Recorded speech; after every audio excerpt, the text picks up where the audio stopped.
예배에 성공합시다. 이렇게 한번 인사해 보세요. 네, 여러분 예배에 진짜 성공해야 됩니다. 지난주는 레위기 10장의 말씀을 제사에 실패하다라는 제목으로 나눴습니다. 제사의 성공과 실패는요, 딱 한 가지 기준이었어요. 하나님의 말씀을 향한 마음의 중심의 차이였습니다. 나답과 아비후도 규례를 어겼고, 뒤에 가보면 아론도 규례를 어겼어요. 근데 결과는 상당히 달랐죠? 뭡니까? 하나님의 말씀을 향한 중심의 차이였다라는 거예요. 그래서 이 말씀을 듣고 나서 그러면 우리도 우리의 마음의 중심을 올바르게 하자로 가면 그것은 또다시 우리의 마음을 제대로 잡을 수 없는 방향으로 가는 거나 마찬가지. 우리의 마음의 중심은 여전히 어제도 오늘도 이번 주도 사실은 어긋나 있었을 때가 더 많았습니다. 그 말은 다른 불을 드릴 수밖에 없는 존재라는 거예요. 우리는 사실. 그것을 인정할 때 우리는 우리를 위하여 다른 불의 대가를 십자가에서 당하신 예수 그리스도를 보게 되는 겁니다. 그게 바로 우리의 중심이 돼야 되고 그것이 바로 예배 성공의 첫 시작이다라고 말씀을 드렸어요. 오늘은 이어서 레위기 11장에 세속적 성도라고 제목을 붙여봤는데요. 우리 한번 따라해 보겠습니다. 세속적 성도. 여러분 불과 며칠 혹은 몇 주 전에 경북 지역에서 난 산불 이야기를 뉴스에서 다 들어보셨을 겁니다. 그 면적이 얼마나 많은 면적을 태웠다라고 이야기하는지 뉴스에서 혹시 보셨나요? 서울 면적의 몇 퍼센트? 80%를 태웠대요. 서울 전체 면적의 80%가 그 산불 때문에 지금 올해 다 탔대요.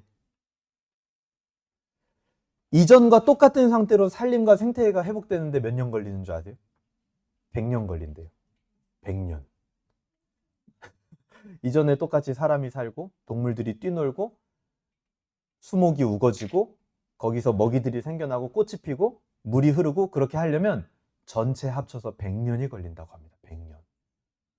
그러니까 우리와 우리 자녀들이 다 죽을 때까지 그 일대는요 회복 안 되는 거예요. 되게 길죠. 우리도 죽고요. 얘네들도 다 죽을 때까지도 회복이 안 되는 거예요. 그 일대는 이번 산불로 인하여. 그런 산불들을 위해서 또 산불들의 진화를 위해서 피해를 최소화시키기 위해서 열심히 그 산불들과 싸운 분들이 있습니다. 바로 그 지역에 소속되어 있는 산림청 소방관들이시겠죠? 그분들이 산불을 끌 때 어떤 복장을 하고 끄는가 하고 인터뷰에 나와서 얘기를 해줬는데요. 먼저 조끼를 입습니다. 산불 진화용 조끼. 근데 그 조끼가 몇 킬로냐면 10킬로예요. 그리고 산에 불이 났으니까 그 물을 나르려면은 밑에 이제 지상에서부터 호수를 연결해서 꺼야 될 거 아니에요? 그 호수를 메고 가요, 한 사람씩. 근데 그 호수가요, 20에서 30kg라고 합니다. 조끼 입고 호수를 메면은요, 30에서 40kg짜리를 메고 산을 올라가야 되는 거예요. 근데 그거를 보통 하루에 5번씩 왔다 갔다 한대요. 호수를 계속 연장을 해야 되니까. 그리고 그걸 메고 더 기가 막힌 건 산길 있죠. 등산길. 우리는 산에 가면 이 등산로로 다니잖아요. 근데 이 소방관들은요, 등산로로 다니면 산불을 끌 수가 없대요. 왜냐면 산불들은요, 길이 아니라 비탈길을 통해서 옮겨 붙는다라고 합니다. 왜냐면 길이 있는 쪽에는 사실은 불이 안 붙겠죠. 왜냐면 거긴 나무가 없으니까. 그래서 오히려 길은 불이 옮기지 못하게 하는 경계선이 되고 이 비탈길들, 사람이 가기 어려운 곳 있잖아요. 그런 데를 통해서 옮겨 붙는데요. 그래서 소방관은요, 길이 아니라 비탈길을 계속 올라가야 되는 거예요. 막 내려가야 되고. 뭘 메고요? 30km, 40km짜리 조끼와 호수를 메고 거기를 옮겨 다녀야 된다고 합니다. 그런데 진화 작업 중에 그것들도 사실은 체력적으로 힘들지만 가장 어렵고 무서운 건요, 바람이래요. 바람은 도무지 예측할 수가 없기 때문에 이제 바람의 방향을 잃고 불을 저쪽에서 꺼야 우리가 안전하겠다 하고 생각하고 산을 올라가서 불을 막 끈다고 합니다. 근데 갑자기 한순간에 잠깐 몇 초 바람이 역풍이 부는 거예요. 그러면 그 불씨들이 어떻게 되냐면 이 소방대원들의 뒤로 간대요. 그러면 그 뒤에서 또 불이 나는 거예요. 그러면 내가 앞에서 끄던 불도 지금 다 못 껐는데 뒤에도 불이 일어나서 바람이 불면서 나에게 다가오는 거예요. 그러니까 소방대원들이 어떻게 됩니까? 불에 갇히게 되는 거죠. 그래서 산불을 끄다가 목숨을 잃는 소방대원들의 대부분이 이런 방식으로 목숨을 잃는데 불에 갇혀서 갑자기 불씨가 뒤로 튀어서. 그래서 바람의 방향, 바람을 예측할 수 없는 거, 그게 가장 어려운 점이라고 합니다. 이 소방대원들이 불을 끌 때요, 정말 힘든 시간들이고 어려운 일이지만 그나마 이 소방대원들의 체력을 아껴주고 때로는 위기 상황에서 살 길이 되고 또 불길이 너무 많이 퍼지지 않도록 막아주는 역할을 하는 게 산에 하나 있는데 그게 임도라고 합니다. 임도. 산에 뚫어놓은 도로인 거예요. 포장도로는 아니지만 자전거나 급할 때 자동차들도 다닐 수 있도록 그냥 흙길을 뚫어놓은 겁니다.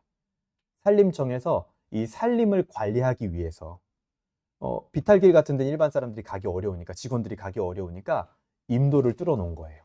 근데 그 임도가 이 소방대원들한테도 때로는 생명길이 된다라고 합니다. 우리가 세상을 살아가는 그 시간 동안에도 이런 임도들이 꼭 필요한 것 같습니다. 왜냐하면 우리는 일단 먼저 세상을 벗어나서는 살아갈 수 없는 존재들이기 때문이죠. 반드시 그 세상 안에서 살아가야 돼요. 이러나 저러나 우리는 새 속에서 살아가는 성도들이라는 겁니다. 그런데 그 새 속에서 불길과도 같은 그런 여러 가지 일들을 만날 때 그 안에서 그냥 그 불길에서 타 죽지 않게 하는 그 임도가 우리에게도, 그리고 또 그 소방대원분들에게도 필요하다라는 거죠. 하나님이 성도들에게 거룩이라는 것을 오늘 본문에 보면 요구하십니다. 근데 그 거룩은요, 나 혼자서 그냥 저쪽에 떨어져서 거룩해라 라는 것이 아니라 정결과 부정결이 뒤섞인 세상 안에서 거룩해라 라고 하나님은 말씀하셨어요. 그렇게 정결과 부정결이 뒤섞인 세상에서 우리를 돕는 임도를 만나면 우리의 신앙과 삶은 한결 수월할 것입니다. 물론 그렇다고 해서 쉬울 거라는 건 아니에요. 불을 끄는 일은 기본적으로 어려운 일이죠. 근데 수월할 것이라는 겁니다. 그리고 우리 앞에 닥친 그 불, 이 부정결의 문제들을 해결할 실마리를 이 임도를 통해서 찾을 수 있겠죠. 오늘 본문 11장부터 시작해서 뒤에 15장까지는 레위기의 아주 중요한 지점입니다. 정결에 관한 법들이 드디어 소개가 됩니다. 앞에 1장부터 10장까지는 제사법이었죠. 제사법은요, 모든 율법의 그냥 기초예요, 기초. 그러니까 우리가 사람 세면하는 걸로 친다면 제사법은요, 그냥 씻는 겁니다. 그냥 기초 중에 기초예요. 어린 아이들도 다 할 수 있는 거예요. 근데 11장부터 15장까지는 정결에 관한 법들. 특히 레위기에서 이 정결법이 중요한 이유는 뭐냐면 거룩과 정결이 다른 의미로, 다른 개념으로 사용되기 때문이에요. 우리가 보통은 이제 오해를 합니다. 성경에서 정결해라, 거룩해라, 이게 똑같은 말인 줄 인식하는 경우가 매우 많은데 레위기에서는요, 정결과 거룩은 여러분 다른 겁니다. 완전히 다른 개념이에요. 그래서 이 부분을 먼저 이해해야 앞으로 정결법을 이해하는 데 여러분에게 큰 도움이 될 겁니다. 그래서 제가 이 부분을 좀 먼저 오늘은 말씀을 드리려고 하는데요. 레위기에서는요, 이 세상 모든 것을 딱 세 가지로 나눕니다. 첫 번째, 거룩한 거. 두 번째, 정결한 거. 세 번째, 부정한 거. 여기서 최고 등급인 거룩은요, 어떤 의미를 가지고 있냐면 구별되었다라는 겁니다. 구별되었다라는 것은 두 가지 의미인데 첫 번째는 위치적으로 구별되었다라는 거예요. 쉽게 말해서 멀리 떨어져 있다라는 것이죠. 무엇과 멀리 떨어져 있는 것일까요? 당연히 거룩하지 않은 것들로부터 멀리 떨어져 있다라는 겁니다. 그리고 두 번째 거룩이라는 것은 존재적으로 구별되어 있다라는 거예요. 존재적으로 완전하다라는 겁니다. 구별돼서 완전한 존재라는 거예요. 그래야 거룩하다라고 이야기할 수 있다라는 거죠. 그래서 이걸 합쳐보면 거룩은 뭡니까? 위치적으로는 저 멀리 떨어져 있고 거룩하지 않은 것들과 완전 떨어져 있고 존재로도 완전한 걸 말하는 겁니다. 즉 거룩은요, 하나님만이 가질 수 있는 속성이에요. 저 멀리 이 세상과 떨어져 있습니다. 우리는 이 세상과 떨어져 있을 수 있나요? 떨어져 있을 수 없어요. 하나님만 떨어져 있을 수 있습니다. 그러면서도 완전해야 된단 말이에요. 그러니까 하나님만이 가지는 속성인 거죠. 그래서 이 거룩이라는 것은 하나님만의 속성이면서 동시에 하나님의 인격적 성품과 굉장히 깊은 연관이 있습니다. 그래서 거룩해지는 사람은요, 세상으로부터 분리되어 있으면서 동시에 하나님의 인격적 성품을 향하여 분리되어 있다라고 이야기할 수 있는 겁니다. 세상과 분리되기만을 바라면서 하나님의 인격적 성품과 상관이 없는 것은 거룩이 아니다라는 거예요. 내가 거룩하다, 거룩해 보여요. 혼자서 사니까, 저 멀리 떨어져서 세상과 상관없이 살아가니까 거룩해 보여요. 근데 그가 하는 말, 그가 하는 행동, 그가 하는 여러 가지 태도들, 이런 것들이 하나님의 인격적 성품인 사랑과 겸손, 이런 것들과 아무 상관이 없다면 그것은 거룩이 아니라는 거예요. 이게 바로 거룩입니다. 자, 그러면 거룩의 아랫단계에 있는 정결이 있습니다. 정결은 무엇일까요? 우리가 이 부분이 이제 잘 모르거든요. 거룩과 정결의 차이가 뭘까? 정결이요, 거룩하지 않은 상태입니다. 정결은. 좀 새롭죠? 정결이라는 것 자체가 거룩하지 않은 상태를 말하는 거예요. 왜냐하면 나눠져 있잖아요. 그러니까 맞잖아요. 그 말 자체가. 지금 거룩과 정결이 똑같은 개념이라면 정결도 거룩한 상태라고 말할 수 있겠죠. 근데 레위기에서는요, 거룩 밑에 단계의 정결을 둬요. 그러니까 정결은요, 어떤 상태냐면 기본적으로 거룩하지 않은 상태를 말하는 겁니다. 그래서 하나님과, 거룩한 하나님과 떨어져 있는 세속적인 상태에 포함되어 있는 걸 정결이라고 해요. 그래서 정결이라는 단어가 주는 느낌과 사실은 어울리지 않는 것 같지만 레위기에서 그렇게 표현을 하고 있습니다. 자, 그럼 이 정결이 하나님하고 떨어져 있는 세속적인 상태라고 이야기를 할 때 세속적인 상태 안에는 정결보다 더 아래 등급이 있어요. 그게 뭐냐면 세 번째 단계인 부정한 상태입니다.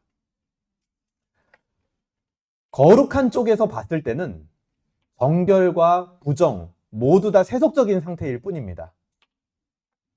그런데 하지만 그 중에서도, 세속적인 상태 중에서도 부정한 상태는 단순히 세속적인 상태, 세상에 속해 있는 상태가 아니라 죄로 오염된 상태를 부정한 상태라고 말하는 거예요. 그러면 부정한 상태랑 정결이 조금 다르다라는 게 이해가 가시나요? 정결도 세상에 속한 세속적인 상태인 건 맞아요. 그러나 죄로 오염된 상태는 아니라는 거예요. 죄로 오염된 상태는 부정하다라고 따르게 일컫는 겁니다. 거룩과 정결과 부정의 세 단계를 레위기는 보여줍니다. 그래서 레위기는요, 거룩과 세속에 속한 정결과 부정, 이것을 확실하게 구분합니다. 그렇게 구분하는 이유는 하나님과 피조물 간의 간격을 확실하게 보여주기 위해서예요. 근데 주의해야 될 건 이것을 절대, 앞에 보세요. 주의해야 될 것은 이것을 이원론의 개념으로 우리는 이해하면 안 됩니다. 절대로. 이원론이라는 게 뭡니까? 선과 악으로 나누어서 모든 것을 대립되는 개념으로 보는 것이죠. 정결과 부정이 속한 세속된 영역은 결국에는 거룩한 하나님의 지배 아래에 있는 거기 때문에 이 이원론적인 관점은 잘못된 겁니다. 그러니까 이 세속적인 세상이요, 하나님의 지배 아래 결국 있는 거예요. 하나님하고 대결 구도로 가져가는 게 아니라. 그래서 이원론은 틀린 거예요. 그렇게 이해를 하면 안 됩니다. 다만 이것을 확실하게 나누는 이유는 거룩과 세속에 분명한 경계가 있다. 하나님과 피조물 사이에 경계가 있다. 이거를 알려주기 위한 것이라는 거예요. 피조물과 피조물 사이에 어떤 경계가 있어서 선과 악으로 나누어서 봐야 된다? 이 말은 아닙니다. 절대로. 자, 그러면 이 거룩과 정결과 부정의 세계관에서 이스라엘과 성도들은 어디에 위치를 하느냐, 어디에 위치해야 되느냐, 그게 바로 정결이라고 하는 세속의 세계, 그 단계에 위치를 하게 되는 겁니다. 물론 거기에 속했다고 해서 거기에 그냥 안주하면 되는 것이냐, 그건 아니에요. 역동적으로 하나님의 인격적 성품인 거룩을 향해서 나아가는 사람들이 돼야 되는 겁니다. 근데 어디에서? 세속 안에 있는 정결이라는 세상에서 거룩을 향해 나아가는 사람들이 돼야 된다는 거죠. 세속의 세계에서 정결함을 유지하면서 부정으로 나아가지 않는 사람들이 돼야 된다는 겁니다. 그러면 앞에 보세요. 이해하셔야 되거든요. 이해하셨나요? 네. 이 확실하게 이해를 하셔야, 이거 이해를 안 하면요, 다음 주에도 다다음 주에도 15장까지 설교하는데 뭐가 하나도 이해가 안 가요. 최고 등급은 뭐라고요? 레위기의 세계관에서? 거룩이에요. 그 밑에는요? 정결이에요. 근데 이 정결하다는 게 말이 거의 거룩하고 진배 없어 보이잖아요. 근데 이 정결하다라는 것도 레위기에서는 결국 어떤 영역에 속한 거라고요? 하나님이 아니라 세속에 속한 거예요. 근데 그 세속에 속한 영역에서 정결보다 더 아래 등급이 있어요. 그게 뭐예요? 부정. 거기서 성도들의 위치는 어디라고요? 정결. 정결이라는 게 결국 세속에 있잖아요. 우리도 마찬가지예요. 이 세상에 속해 있잖아요. 우리가 이 세상에서 벗어나서 살 수 있어요? 없어요. 그거를 제가 지금 세속이라고 말씀드린 겁니다. 세속이 어떤 타락한 의미로 말씀드린 게 아니에요. 거룩한 하나님이 봤을 때는 우리도 결국에는 성도지만 세속적인 사람들이라는 거예요. 세상에 속해 있는. 그런데 거기서 정결하게 살으라는 거예요. 단지 그리고 정결하게 사는 걸 넘어서 거룩을 향하여 살아가라는 거죠. 부정해지는 사람들이 아니라.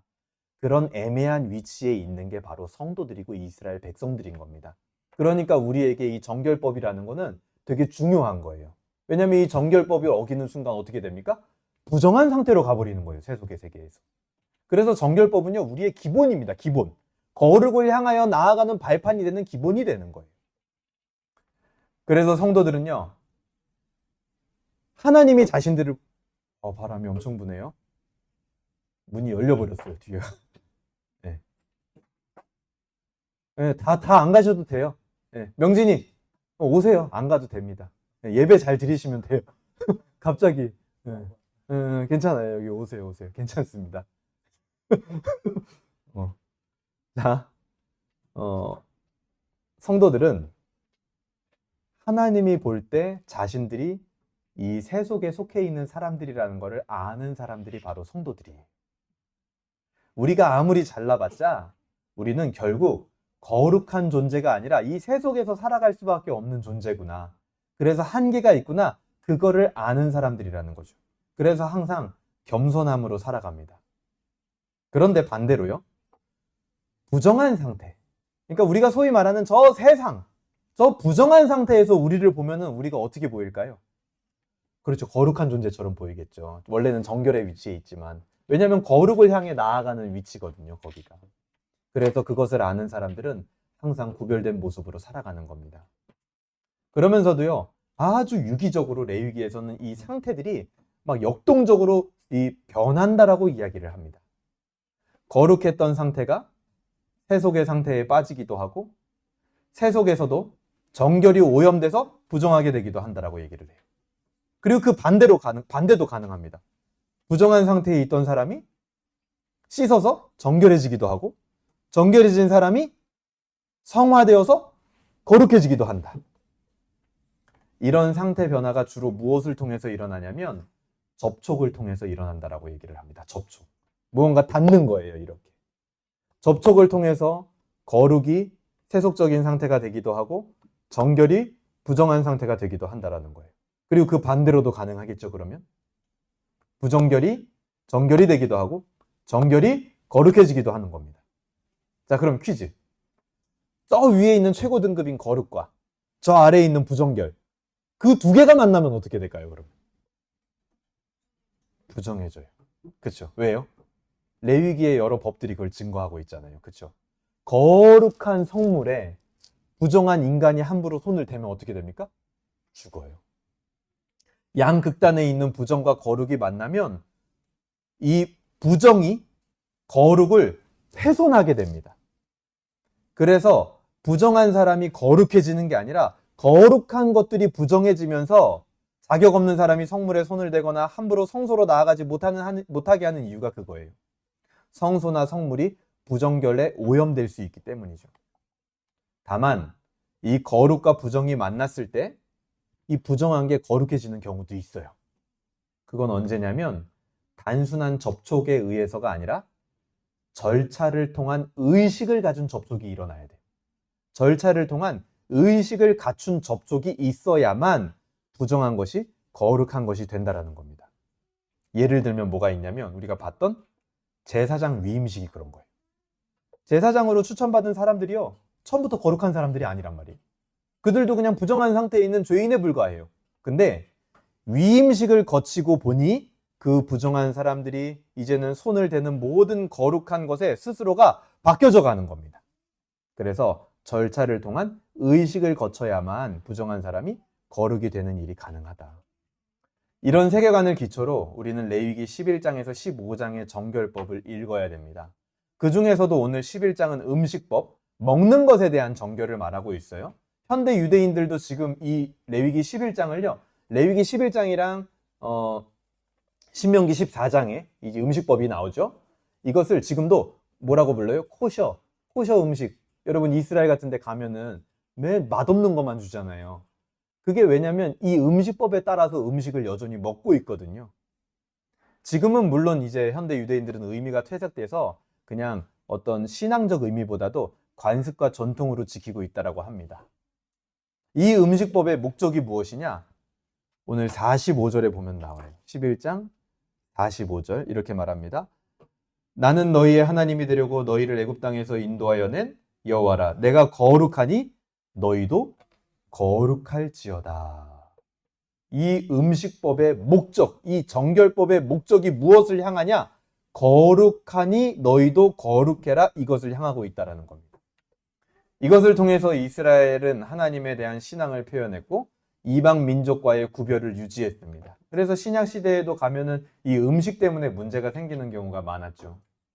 근데 다만 우리가 이 11장을 볼 때 오해하면 안 되는 게 어떤 짐승이 부정하다라고 얘기를 했을 때 그 짐승이 본질적으로 더럽거나 부정하다라는 건 아니에요, 절대로. 왜요? 하나님은 이 세상을 만드실 때요, 피조물들을 모두 아름답게 창조하셨거든요. 돼지도 아름답게 만들었고, 뱀도 아름답게 만들었고, 독수리도 아름답게 만들었어요. 그런데 다만 그 피조물마다 상징성을 부여하셨는데 그 상징성에 따라서 긍정적이기도 하고 부정적인 상징성이 있다라는 거예요. 그러면 이 동물들 중에 부정적인 상징을 가진 동물들, 긍정적인 상징을 가진 동물들은 어떤 기준을 가지고 정결과 부정결을 나누게 되었을까요? 여러분들이 아까 생각해 봤죠? 그 기준 중에 여전히 도대체 이 정결한 짐승과 부정한 짐승을 나누는 기준이 뭘까? 이게요, 학자들 간에 많은 토론과 다툼이 있습니다. 아직도 어떻게 보면 하나로 합쳐지지 않았어요. 근데 그 중에 가장 대표적인 기준, 가장 보편적인 기준을 제가 오늘 여러분들에게 소개를 하려고 합니다. 그건 바로 뭐냐면 생명과 죽음이라는 기준이에요. 이 동물들을 나누는 기준. 그 전까지만 해도 아까 우리 희석 형제가 얘기해 준 대로 위생학적으로, 보건적으로 이 동물들을 나눈 것 같다 하는 해석도 있었고요. 또 이거는 동물들이 상징성이 있다, 상징적이다, 뭔가 상징성을 띠고 있는 거다, 그거에 따라서 정결과 부정을 나눈 거다. 혹은 어떤 사람은 신체적인 특징에 따라서 나눈 거다. 여러 가지 해석하려는 시도들이 있었습니다. 보건위생학적인 해석은요, 이거예요. 여기서 지금 금지한 부정한 짐승들은 쉽게 말해서 인간의 건강에 좋지 못하다. 실제로 보면요, 그런 면들도 있습니다. 그런데 반대로요, 그러면 정결한 짐승들은 전혀 그런 영향이 없느냐? 아니에요. 정결한 짐승들도요, 인간에게 안 좋을 때가 있습니다. 안 좋은 영향을 미치는 것들이 있단 말이에요. 그러니까 이 보건위생학적인 해석은요, 굉장히 지엽적이고 부족한 해석인 겁니다. 물론 일부 그런 목적과 의도가 포함되어 있긴 해요. 근데 그건 아주 극히 일부라는 거예요. 두 번째로, 이 부정한 짐승들이 전부 다 이 상징적인 개념이다. 그래서 정한 짐승들은 의인을 상징하고 부정한 짐승들은 죄인을 상징하는 거다. 이렇게 상징적인 개념이라고 할 때 다른 본문들하고 안 맞아지는 게 생깁니다. 예를 들어서 지금 레위기 11장에서는 우리 둘이 떨어져 앉으세요. 제가 집중이 안 됩니다. 네, 떨어져 앉으세요. 지금 옮기세요. 지금 옮겨야 될 것 같습니다. 안 그래도 제가 지금 어려운 개념을 얘기를 해야 되는데 같이 얘기를 하니까 제가 이게 집중이 안 되는 거예요. 자, 부정한 짐승이 상징적인 개념이라고 할 때 레위기 11장에 보면 독수리가 부정하다라고 얘기를 하거든요. 근데 성경 다른 본문에 보면 독수리는요, 하나님의 승리와 영광을 상징하기도 합니다. 그러니까 이게 안 맞아지는 거죠. 그리고 어떤 학자는요, 창조 질서에 따른 신체적 특징에 따라서 구별한 거다, 정결과 부정결을. 그렇게 하는 해석도 있어요. 그래서 예를 들어서 땅, 혹은 수중, 혹은 공중, 지표면 이런 것마다 그 질서에 알맞는 신체적 특징과 이동 방식이 있는데 그 상태를 잘 갖춘 것이 정결한 짐승이고 질서 있는 것이고 그것에서 벗어나거나 굉장히 모호한 부분이 있는 것이 무질서한 상태고 부정결한 거다. 이렇게 해석하는 해석이 있습니다. 이 해석이요 상당히 일리가 있어가지고 많은 학자들에게 지지를 받았어요. 맞네 생각해보니까 육지 짐승은 네 발이 있어야 되고 굽이 갈라지고 새김질을 하는 게 육지에 딱 알맞는 신체적인 특성인 것 같아. 물에 사는 물고기들은 비늘이 있고 지느러미가 있어야 물에 살기에 딱 알맞는 것 같아. 그래서 그걸로 정결과 부정결을 나눈 건가 보다 라고 많은 학자들이 이 의견을요, 이 견해를 지지를 했어요. 그런데 한 가지 질문에 답을 못했습니다. 뭐냐면 이거예요.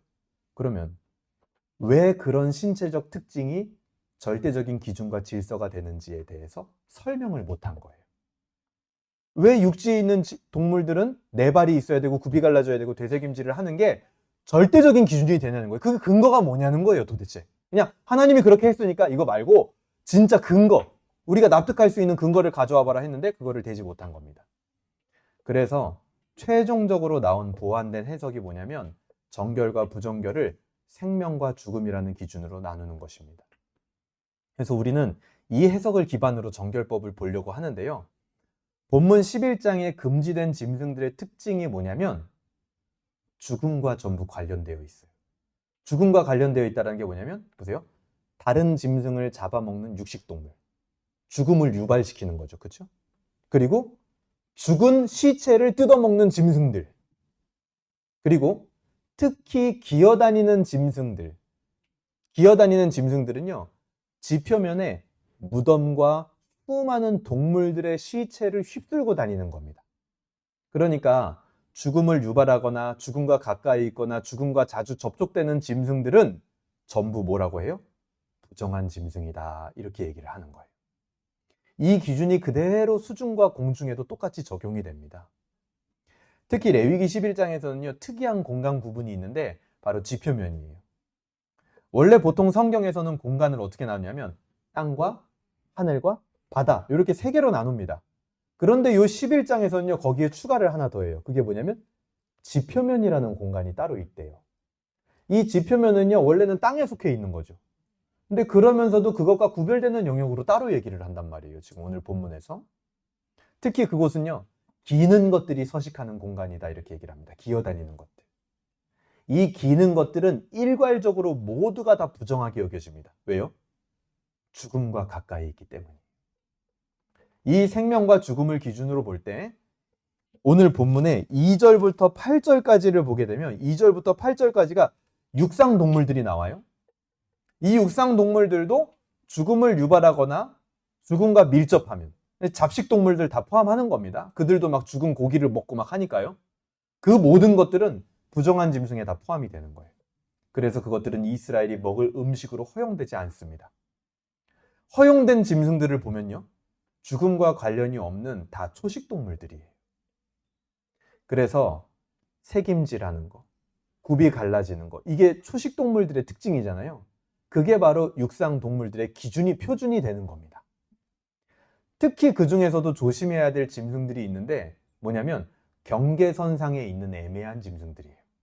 4절에 보세요.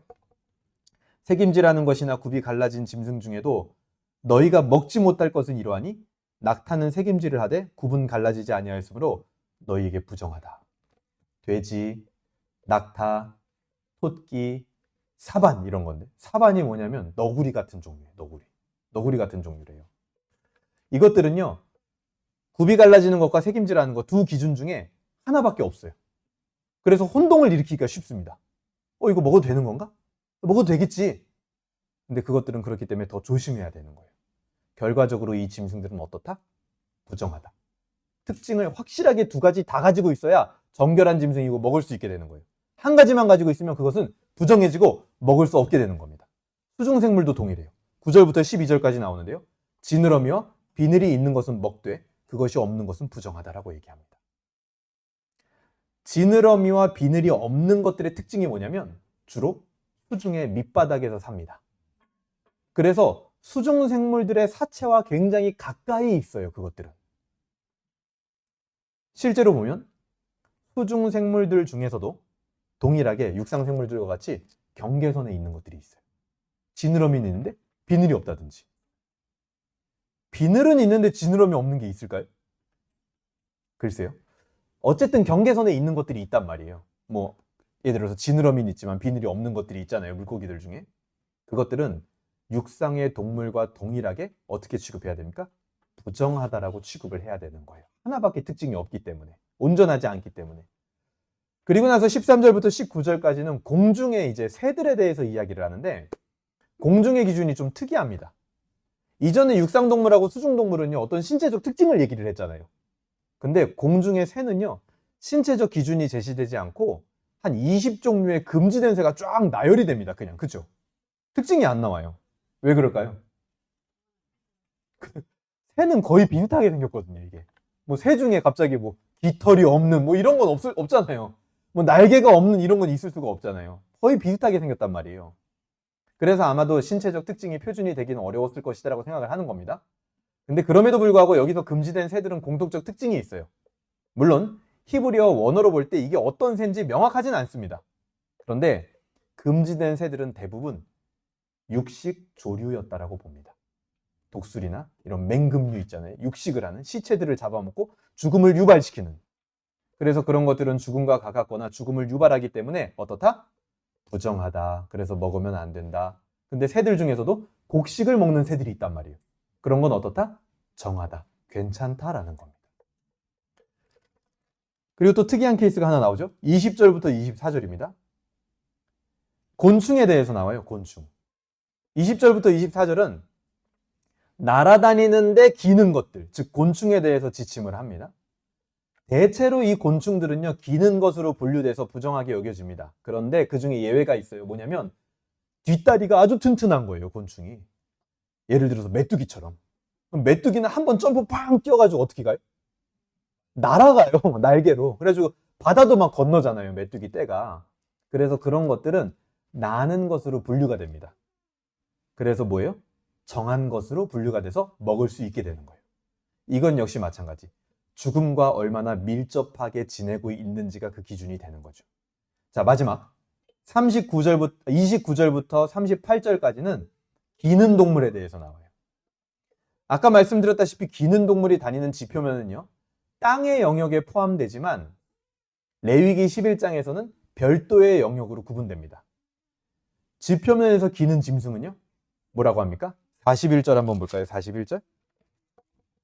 땅에 기어다니는 모든 길짐승은 가증한즉 먹지 못할지니. 땅에 기는 짐승은요, 전부 부정합니다. 왜요? 부정이 가장 많은 곳, 죽음이 가장 많은 곳이 어디냐면 지표면이거든요. 근데 그것들과요, 가장 밀접하게 다니는 거예요, 기는 짐승들은. 가장 많은 시체 더미와 무덤이 있는 곳이기 때문이죠. 죽음과 생명을 기준으로 볼 때 죽음이 가장 가까운 곳이기 때문에 기는 것들은 아무것도 먹어서는 안 된다는 겁니다. 이 독특한 공간인 지표면은요, 부정한 것이 가장 많고 그 부정한 짐승들이 가장 쉽게 그리고 가장 많이 영향을 미치는 곳이기도 합니다. 그래서 기는 짐승들의 어떤 뭐 몸이나 어떤 그들의 피나 어떤 그들의 뭐 어떤 게 조금이라도 닿으면 그것들도 다 부정해진다라고 오늘 율법에서 이야기를 하고 있습니다. 세상은 이처럼 온갖 정결과 부정이 함께 섞여 있는 곳입니다. 그 가운데서 오늘 말씀은 하나님의 백성들은 정결한 음식을 먹어야 된다라고 얘기를 하고 있어요. 왜냐하면 그것이 거룩으로 가는 기초가 되기 때문이죠. 정결한 음식을 먹으라는 것은 오늘 우리가 해석했던 이 해석의 의미로 보면 이거예요. 너희는 생명과 가깝게 살아야 된다. 그리고 죽음과는 멀리 떨어져 있는 사람들이 되어야 된다. 그래서 성도들은요, 정결과 부정결이 뒤섞여 있는 세속적 세상의 위치에 있으면서 정결을 유지하고 거룩을 향해야 된다는 거예요. 그런데 만약에 이 긴장감이 무너지면 어떻게 될까요? 자, 어떤 성도가 있는데 나는 오직 거룩을 향한다. 그래서 거기에만 몰두가 되어 있다라고 생각을 해봅시다. 그러면서 세상과 단절된 삶을 살아요. 그런 성도가 있어요, 한 사람. 반대로 어떤 성도가 있는데, 아니다, 성경에 보니까 우리가 세상에 들어가 있으라고 얘기를 했다. 그래서 세상에 들어가 있는 것에만 몰두돼 있어서 그곳에서 거룩하고 구별된 모습 없이 살아간다면 그렇게 사는 성도가 있다라고 쳐봅시다. 이 둘은요, 오늘 나온 동물들의 정결과 부정을 판단하는 기준으로 볼 때 동물들은 어땠어요? 한 가지 특성만 가지고 있으면 정결하다라고 해줬습니까? 아니죠. 부정하다고 얘기했죠. 성도들이 한 가지 특성만 가지고 있어요. 나는 오직 거룩. 아니면 나는 오직 그냥 세속. 한 가지 특성만 가지고 있는 성도는 어떻게 말할 수 있는 거예요? 부정하다라고 얘기할 수 있는 겁니다. 온전한 성도가 아닌 거예요. 오늘 성경은 그런 것은 부정한 것이고 하나님 아버지 앞에 뭐라고 얘기합니까? 혐오스러운 것이다. 그러니까 내가 세상에 아무 관심도 두지 않으면서 난 오직 거룩만 추구합니다. 하나님이 봤을 때 그것은 부정하고 혐오스러운 거래요. 반대로 야, 거룩 니들끼리 모여 있으면 뭐해? 세상에 나아가서 우리가 뭘 해야지 하는데 세상에 나아가서 하는 꼴들을 보니까 거룩이란 전혀 없어. 그건 역시 하나님이 봤을 때 가증한 거라는 거예요. 한 가지 특성만 가지고 있으면 그거는 부정한 거라는 거예요. 그래서 우리는 철저하게 오늘 제목이 뭡니까? 세속에서 살아가는 성도가 돼야 되는 거예요. 세속적 성도가 돼야 된다는 거예요. 그래서 오늘 제목이요, 부정적인 뉘앙스가 아니에요. 저게 우리가 나아가야 될 방향성입니다. 세속에서 살아가는 세속적 성도. 세상에 나아가지 않는 거룩은요, 가증스럽습니다. 거룩 없이 세상에 나아가는 것도 혐오스러운 거예요. 여러분, 바리새인들을 생각해 보세요. 자신들만의 거룩을 추구하고 그것만 몰두하고 있다면 특징이 뭡니까? 다른 사람들을요, 아주 우매한 자로 봅니다. 그리고 다른 사람들을요, 정죄합니다. 자기들이 더 우월하다라고 생각을 해요. 그것은 하나님이 보실 때 자신들도 결국 거룩하지 못한 세속에 속한 존재라는 것을 망각한 거죠. 이들에게는 거룩이 가진 하나님의 인격적 성품이 전혀 나타나지 않습니다. 우리 교회만, 우리만 거룩한 사람들이야. 우리만 이렇게 하니까 대단한 사람들이야. 그런 사람들의 특징을 여러분 생각해 보세요. 꼭 바리새인 같은 특징이 나타납니다. 굉장히 다른 사람들을 우매한 자로 보고 정죄하고 하나님의 인격적 성품이라고는 하나 나타나지 않아요. 그건 뭡니까? 하나님 편에서 봤을 때 내가 결국 세속적인 존재에 불과하다는 걸 잊고 있는 거죠. 그 반대로요, 성경에는 사두개인 같은 자들도 등장합니다. 이 사두개인들은요, 제사장 가문이었어요. 그런데 로마 권력자들의 편에 섰습니다. 소위 말해서 세상적 활동을 되게 많이 한 거예요. 그러면서 이스라엘을 위하는 척 괜찮은 사람인 것처럼 보였습니다. 물론 이 사두개인들은요, 사회적으로 볼 때는 바리새인들보다는 아주 나이스한 사람들이었을 거예요. 괜찮아 보이는, 멋있어 보이는 사람들이었을 겁니다. 그런데 정작 이 사두개인들에게는 뭐가 없었냐? 이름만 사독 가문 제사장 계열이지 그들 안에는 거룩이 없었어요. 이들은 부활도 믿지 않았고요, 이스라엘 안으로 이방 민족을 끌어들인 장본인들입니다. 구별된과는 아무 상관도 없이 살아가는 사람들이었어요. 거룩이 없었어요. 여러분, 바리새인과 사두개인, 이 둘은요, 각자 자기 문화, 자기 방식을 지키기 위해서 결국에는 어떻게 했습니까? 예수님을 적대시했죠. 예수님의 반대편에 있었습니다. 거룩과 반대쪽에 있었어요. 즉, 부정한 상태였다라는 겁니다. 여러분 어떻습니까? 내가 형성해온 나의 문화, 내 위신, 내 체면, 내 감정, 내 마음, 내 경력, 내 소득, 내 여유, 내 시간, 설령 내 종교심을 지키기 위해서 세속과 거룩 중 한쪽을 포기하고 살아가고 있다면 그것이 종교적인 행위일지라도 그것은 하나님 앞에 부정한 거예요. 성도가 가야 될 길이 아닌 겁니다. 여러분, 그렇게 얘기하지 않아도 사실은 그렇죠. 우리 안에 얼마나 많은 부정들이 있습니까? 우리가 얼마나 이 밸런스를 지키지 못하고 사실은 한쪽으로 기울어져 살아가고 있습니까? 바쁠 때는 한없이 세속으로 치우치고, 또 그렇지 않을 때는 한없이 세속에 아무 관심도 없는, 오로지 나에게만 관심이 있는 쪽으로 사실은 우리는 자주 치우치잖아요. 수많은 부정결의 불길 속에서 우리는 자유롭지 못합니다. 어떤 때는 그냥 세속적으로 살기만을 택하고, 어떤 때는 그냥 우리 소위 말해서 그러죠, 어른들이 아니, 남이사. 남이사 그냥 어떻게 되든 나만 구원받으면 되지. 혹시 이런 마음은 우리 안에 없었습니까? 그것은 냉정하게 말하면 부정한 상상들이 하나님 앞에 가증하고 혐오스러운 겁니다. 여러분, 부정결이 접촉되는 것은요, 모두 부정해집니다. 부정한 신앙인이 만지는 모든 일, 모든 것은 다 부정해지는 거예요. 무섭죠? 내가 하는 모든 일이 거룩한 게 아니라 다 부정해진대요. 그런 상태로 무언가를 하면. 그런데 단 한 가지. 부정해지지 않는 것이 있습니다. 부정한 우리가 손을 대어도, 부정한 상태로 손을 대도 부정해지지 않는 게 있어요. 예수님이에요.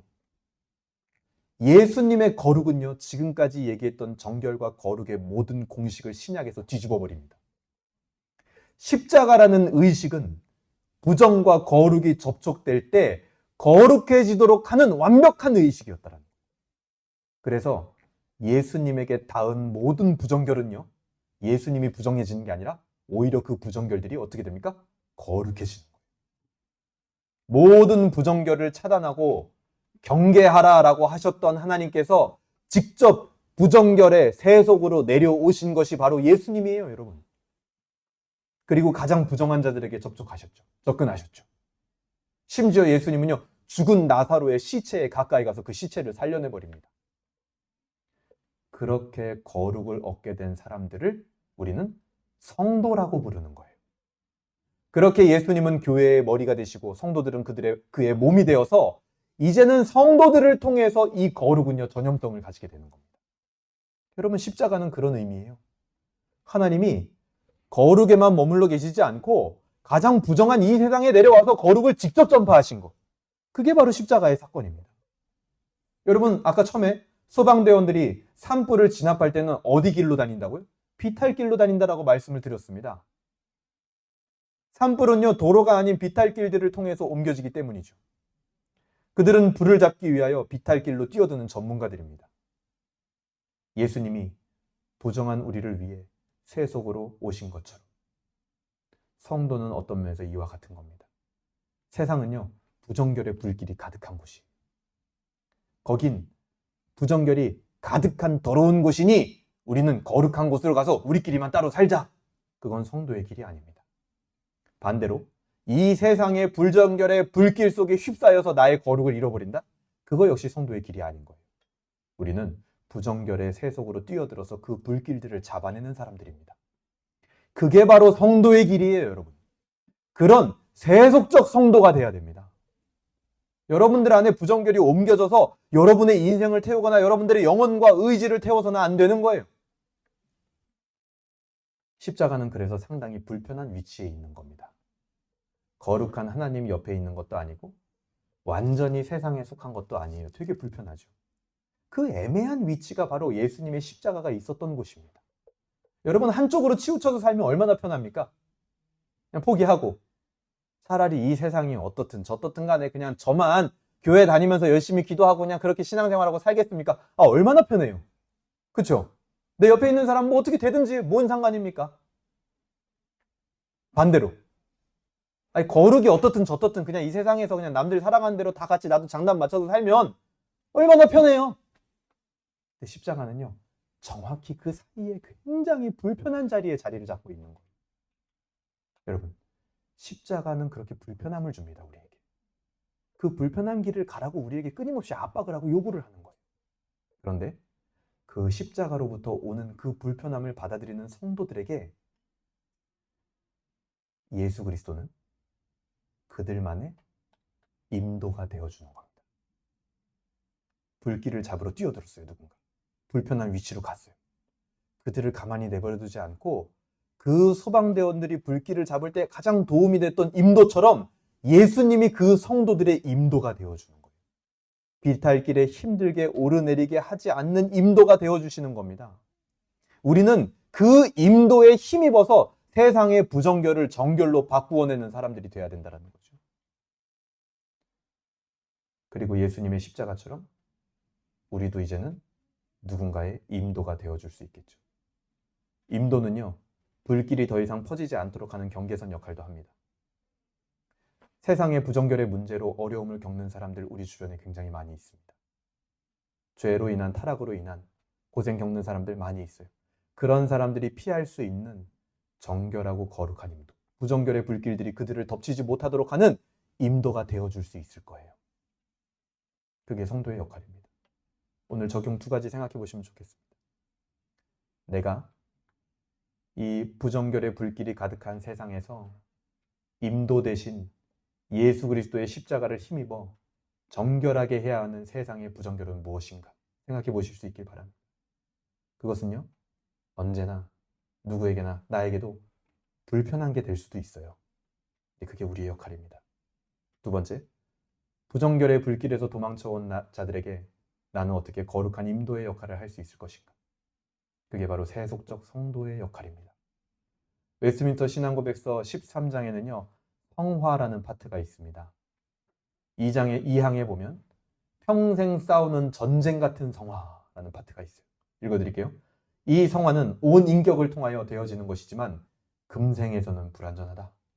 여러분, 충격적인 소식이죠. 금생에서는요, 그 산불을 다 잡는 게 불가능하대요. 부정결을 다 없앨 수 없답니다. 여러분, 그 소방관들이 나와가지고요, 이제 불을 다 껐습니다 하고 토크쇼 나와서 인터뷰를 했어요. 근데 2주 뒤에 불이 또 났습니다. 그치질 않아요.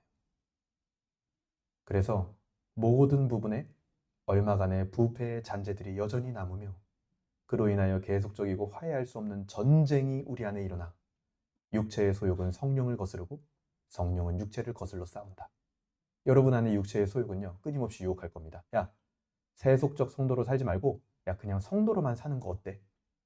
너만 신앙생활 잘하면 되잖아. 아니면 반대로, 야, 지금 무슨 거룩이 뭐가 문제야. 지금 세상에서 이 일을 해내려면 세속적으로 살아야 돼. 거룩은 좀 눈 감어. 끊임없이 육체의 소욕은 우리를 그렇게 성령을 거스르게 만들 거예요. 그 일은 우리 평생에 끝나지 않을 겁니다. 그때 우리는 성령을 의지하고 우리의 임도 대신 예수님을 의지해야 할 겁니다. 말씀을 정리하겠습니다. 우리는 예수님을 따라 분명히 성화되어져 가야 됩니다. 세상과 다른 길을 가야 됩니다. 그런데 동시에 예수님처럼 세속화돼야 돼요. 예수님은 세속화되신 분 아닙니까? 하나님이셨는데 세상에 내려오셨잖아요. 그게 세속화잖아요. 우리도 그렇게 세속화돼야 돼요.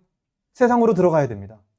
그렇게 당장 내 눈앞에 있는 부정결의 불길부터 그런 마음으로 잡아갈 때 이젠 더 나아가서 한 문화를 통해서 나타나는 불길들이 있을 겁니다. 그것도 잡을 수 있게 될 거예요, 여러분들이.